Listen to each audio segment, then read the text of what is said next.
This is Eddie Hearn, Matchroom Boxing. You're watching Sporting Icons. You don't need to be anywhere else. Right, so last night I noticed online that there was an article with Andy Ruiz Jr. saying how he wants $50 million to rematch Anthony Joshua if the fight was to happen in the UK. As we know, the fight is looking that's going to happen either late November, early December time, with the location possibly being the Principality Stadium in Cardiff, Wales. So with that one, Andy Ruiz, he's responded to somebody, as an article's in the description box, where he says that if he wants to go to the UK, he's willing to do that, but they need to pay him $15 million. If not, then they can negotiate a lower fee and have the fight in America again, or ideally Mexico. So listen, first of all, I'm sure that most people will say, personally, however much these fighters get is however much these fighters get, right? If Andy Ruiz Jr. can get 50 million out of it, go right ahead. Crack on, and good luck to you for it. But I think ultimately, the rematch clause, that's where all the details will be. Will Andy know what's in the rematch clause? In fact, there's probably a very good chance he hasn't even looked at it yet, because when he signed everything, it's all about, well, June 1st, and this is how much you're going to be getting. If you defeat Anthony Joshua, then Joshua gets an automatic rematch. That's probably about as far as that he's gone. And that's not just for Andy, that's for most fighters. Most fighters don't know really the details, other than how much you're getting paid for the fight that's coming up. Rematch is secondary. So there's probably a very good chance he doesn't know what's in the rematch clause. Now, knowing Eddie Hearn like I do, I would imagine that the rematch clause will be pretty watertight. So guaranteed rematch, as in Andy Ruiz can't go and fight somebody else. He must fight Anthony Joshua if Joshua chooses to have the rematch, which as we know he has. And there probably will be either a flat fee or a percentage fee for the rematch. So you would imagine that Eddie Hearn would have put that in. We say this because we know that this did happen when they offered Luis Ortiz the fight and when they offered Dillian Whyte the fight. So this much we do know, that there will be something in there. Unless, of course, Eddie Hearn totally overlooked Andy Ruiz Jr. and went, yeah, just a rematch, and didn't look at anything else because he didn't believe that Ruiz was going to get the win. If he has done that, then that is a severe ball drop from Eddie Hearn and Matchroom Boxing. But I would imagine that these guys would have been pretty meticulous with it. They would have made sure that it's a guaranteed fee or a guaranteed percentage in a rematch if Anthony Joshua was to lose. So also with location, they'd have put in things in there like, Andy, if you win, then you get this amount or this percentage for a rematch, and Anthony Joshua chooses the location. You would imagine that's exactly what it is. But if Andy Ruiz does know about all this, and he's saying, well, 50 million, and I come to the UK, then listen, Andy's not an arsebag. Okay, if this was someone like Wilder or Ortiz, we know that these guys would have done everything that they can. They'd have probably vacated the belts. They'd done something just to make life a little difficult. They'd have probably just took the fine and went and had a unification against Wilder or something like that. That's what Ortiz or somebody would have done. But with Andy Ruiz, listen, he's a decent guy, and he would know that the reason that he's world champion right now is because Joshua gave him an opportunity.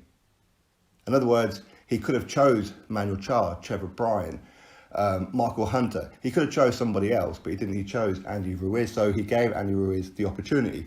An opportunity that wasn't looking like Andy Ruiz was ever going to get, especially within the PBC. Now, he's only just joined up with the PBC. He's had one fight with the PBC against Dimitrenko about 5-6 weeks before he fought Anthony Joshua.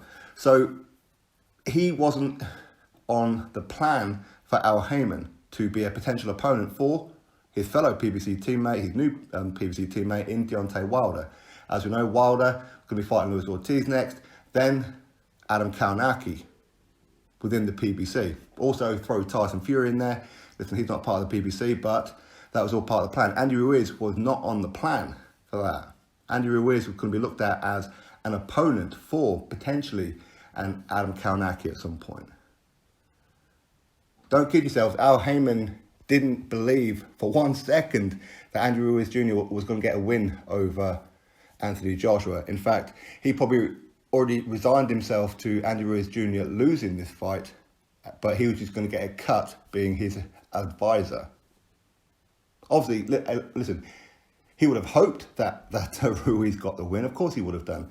But ultimately, if Andy Ruiz had lost that fight, Al Heyman wouldn't have given two hoots. He probably wouldn't have even thought about it. So, either way. But listen, Al Heyman, is there possibilities, depending on what the contract is? Are contracts really worth the paper that they're written on? It depends. I mean, potentially, Ruiz could just go fight, Wilder and take a fine. As in, Eddie Hearn could take Al Heyman and Ruiz to court, but what kind of consequence would that be? It would be a financial fine. Depending on how much money, say, an undisputed fight with Wilder would generate, is Ruiz willing to take a fine, or Al Heyman willing to take that fine? In addition, what would the sanctioning bodies do? Now, there's a very good chance, because Eddie Hearn has already spoken to the sanctioning bodies, which he said yesterday about, that they have already agreed that all their titles will be on the line in the rematch. If Andy Ruiz did not take the rematch and fulfill his rematch obligations, as in playing hardball or refuse to fight or anything like that, there's a very good chance that they would strip Andy Ruiz. So undisputed would be very unlikely anyway. So him talking about 50 million, I can only presume it's either he doesn't know what's in the contract, or he's saying, well, you didn't put this in the contract, so this is what's going to happen. If you want me to come across, I'll do it, no problem. But he's not doing it to be an arse. Not at all. He's doing it, listen, I'm going to start very, very high. Let's see where we go with it. Is there room for negotiation? As I said, knowing Eddie Hearn and Matchroom like I do, that contract, that rematch will be very, very watertight. If there is some kind of oversight, I would imagine that Eddie will be getting a severe, severe ass kicking of Anthony Joshua, and certainly from Freddie Cunningham. But anyway, so I'm just going to get that news out there for you all, that Andy Ruiz, if he wants to come to the UK, he's saying that he wants $50 million. As I said, depends on what's in the rematch. For me, it's unlikely, but hey, listen, if you can get 50 million for it, then you get 50 million for it. All right? Anyway, that's my thoughts on it all, of course. You drop me yours in the comment section below. Go give the article a read for yourself. Come to your own thoughts.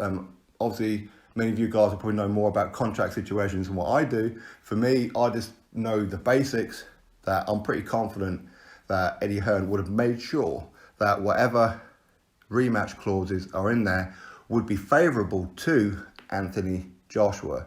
Reason being, we know about a rematch with Luis Ortiz, and we know about it with Dillian White. And of course, with Deontay Wilder, had Deontay Wilder not been a coward and actually took the rematch, took the fight in the first place, we know what the rematch would have been as well. But with Andy Ruiz, we don't quite know, but I'm just presuming that the contract will be pretty watertight and Andy Ruiz doesn't know about it, or he's just talking the talk. Al Heyman, listen, Al Heyman is a snake in the grass. We all know that. He's an astute businessman, and that's not a knock on him. It's actually a compliment, because he will do what he can to be favourable to his guys. So you can't ever take that away from him. And if there's an opportunity for Andy Ruiz to make more money fighting, say, Wilder, or fighting Kaunaki or Luis Ortiz or something like that, then I'd imagine that's probably the route he'll take. But again, it will be dependent on the sanctioning body, because I would imagine one, if not all of them, would be, no, you are going to be fighting Joshua within the terms of the contract that you were given. If you are choosing not to, then yeah, we will strip you. That's how the sanctioning bodies are. They do believe in fair play. Not necessarily the WBC. If the WBC was there, then we know that they always favour the PBC. So there's a very good chance that Andy would have been able to do whatever he wants as far as the WBC is concerned, because he's now a PBC fighter.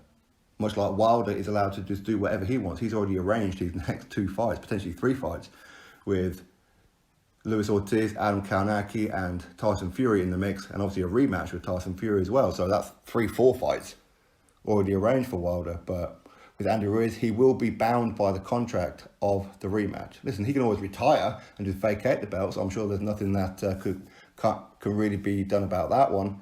Or maybe they can. Again, we don't know what the contract is. But as I said, I imagine that Eddie Hearn will be pretty meticulous with the details of it, unless he's totally overlooked Andy Ruiz and just went, yeah, whatever. If he's done that, Eddie Hearn, you're a damn fool. But listen, I don't believe he has. And either way, I'm looking forward to the rematch. And yeah, anyway, that's my thoughts on it all. Of course, you drop me yours in the comment section below. Click the thumbs up to this video and, of course, subscribe. And I'll catch you all on the very next video.